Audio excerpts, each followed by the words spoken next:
Бидний дотроо өөртөө байн хэлдэг үгс. Би чадахгүй, би азгүй, надад хинч тусалдгүй. Хэдий эдгээр үгнүүд үнэн биш ч байсан ч гэсэн үнэн болж хувирдаг. Яагаад тэгэхээр бид нэр self fulfilling prophecy буюу өөрөө биелдэг зүгнэл гэдэг сэтгэл зүйн үзэгдэлд автсан байдаг.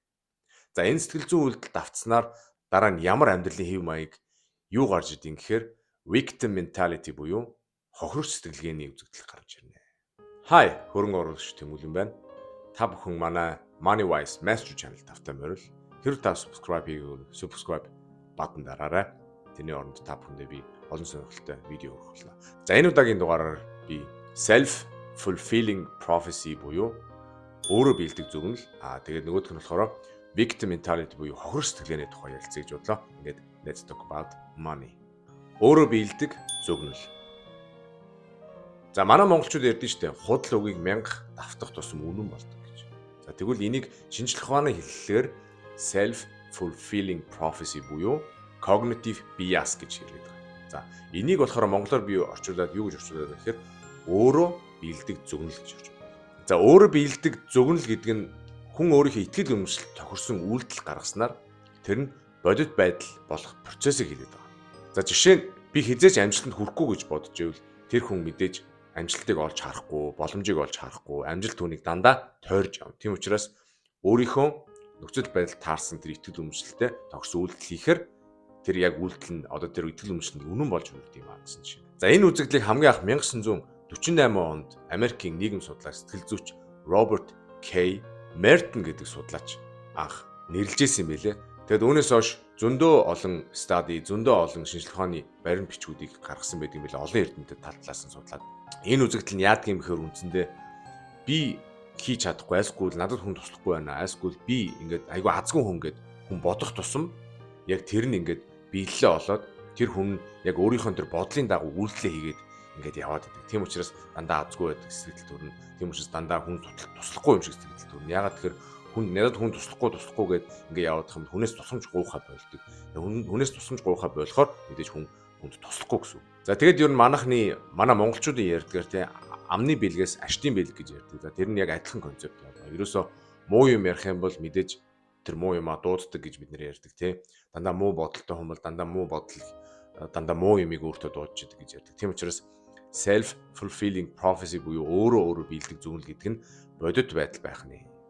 За хоёрдугаарт нь хохирогчийн сэтгэлгээ буюу victim mentality. За хохирогчийн сэтгэлгээ ерөөсөө л өөрөө биелдэг зөвгнөлөөс гарч байгаа амьдралын нэг хандлага болж байна.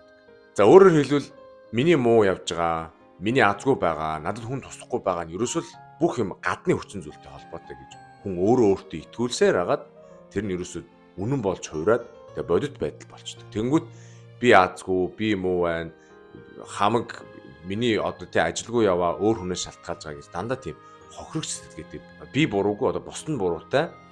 Тэгээд бусдаас болж гадны хүчин зүйлээс болж би муу явж гин, миний юм болохгүй байна, миний ажил төр болохгүй байна, бүтэхгүй байна гэж дандаа ярьдаг. Тэгээд тэрийг өөртөө итгүүлж чаддаг учраас тэгээд тэр нь дараа нь victim mentality буюу хохирох сэтгэлгээний тийм амьдралын хэв маяг болж байна. За шинжлэх ухааны үүднээс энэ сэтгэлгээ нь юу юунаас болж хохирох сэтгэлгээтэй болдгийм бэ гэд судлаад үзсэн байгаа. Өнгөрсөн шархнаас хамгаалалт тэгээ энэ victim mentality хохирох сэтгэлгээ бол тэрнээс болж үүсдэг байх юм байна. За хоёрдугаарт нь болохоор эрх мэдлгүй мэт тийм мэдрэмж төрөх үед. За гуравдугаарт нь болохоор мэдээж буруу орчин гэр бүлийн дадал зуршил хэрүү эцэг их нь байнга тийм хохирох сэтгэлгээгээр сэтгэдэг тийм амьдралын хэв маягаар амьдрдаг байсан хүний хүүхдүүд автоматар тэрийг сурдаг. Мэдээж хүүхэд эцэг ихийн тойл гэж ярьдаг. За дөрөвдүгээрт нь бусдаас өрөвдөх сэтгэл авах хүсэл. За тэрнээс бол бас хохирогчийн сэтгэлгээгээр амьдрахтай хохирогчийн сэтгэлгээтэй болох процесс нь иймэрхүү хүчин зүйлүүдээс болдгийм байна гэж шинжлэх ухаан тогтоож гаргасан байт юм лээ. За тэгвэл энэ хоёр сэтгэлгээний шин чанар, энэ хоёр сэтгэлийн үзэгдэл хоорондоо ямар учиртай юм бэ? Ямар холбоотой юм бэ гэхээр за хохирогчийн сэтгэлгээ бол өөрөө биелдэг зөвгнөлийн хамгийн тод жишээ юм аа. Жишээ нь яадаг гэхээр хүн би хизээч азтай байдаггүй гэж бодвол боломжийг харахаа болно.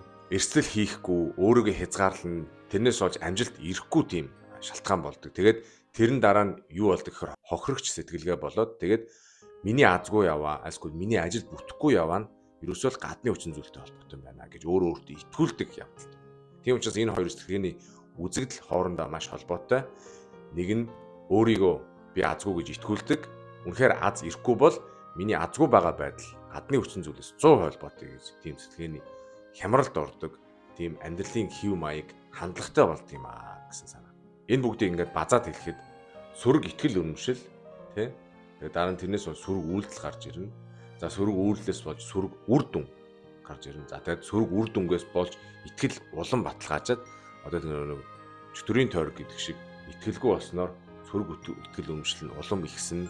Тэгээд дараа нь сүрэг үйлдэлтэй болон сүрэг үйлдэл нь сүрэг үр дүн гаргаж ирнэ. За тэгвэл ийм хандлагатай хүмүүс, ийм амьдралын хэв маягтай хүмүүс яаж энэ хандлагаас, яаж энэ амьдралын хэв маягаас гарах вэ? За ерөнхийдөө 4 нийтлэг тийм аргуудыг зөвлөд юм бэлээ.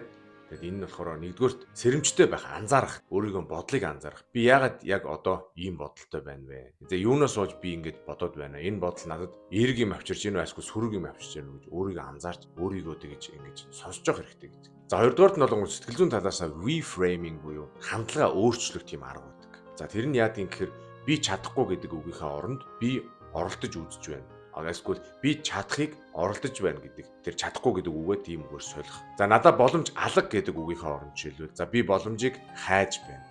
Надад ямар боломж байна гэдэг үгээр солих гэдэг reframing. За гуравдугаарт нь ямар арга байдаг юм бэ? Хариуцлага хүлээх.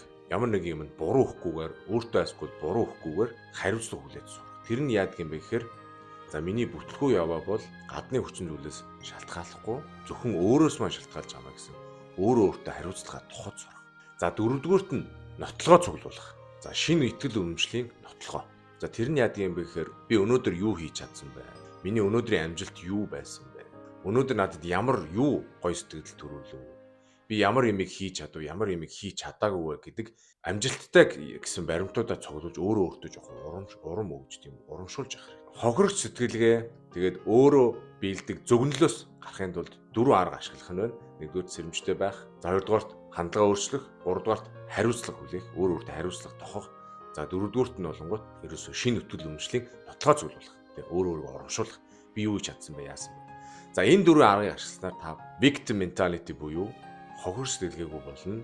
Тэр нь юу гэсэн үг вэ гэхээр та өөрийнхөө амьдралыг гартаа авч яана гэсэн үг тийм. Өөр гадны хүчин зүйл, өөр ямар нэгэн улс төрч, ямар нэгэн даргаас шалтгаалахгүй, ямар нэгэн нийгмээс шалтгаалахгүй зөвхөн өөрөө шалтгаалаад хэрэг би гоё амьдралыг бүтээгээд би өөрөө хичээх хэрэгтэй юм байна. За хэрэг би муу амьдарч байгаа юм тийм надаас шалтгаалсан байна гэсэн шинэ итгэл үнэмшилтэй болох юм байна. За тэгээд энэ хүртэл хамтдаа байсан та бүхэндээ баярлалаа. Хэрэг өнөөдөр ярилцсан сэдвүүд танд хамааралтай, тантай холбоотой юм шиг санагдвал комент хэсэгт бичээрэй. Сонирхолтой байх болно. Ингээд дараа дараагийн дугаараар өөр гоё сэдвээр ярилцъя. Дараа уулзтаа баяртай. Чао.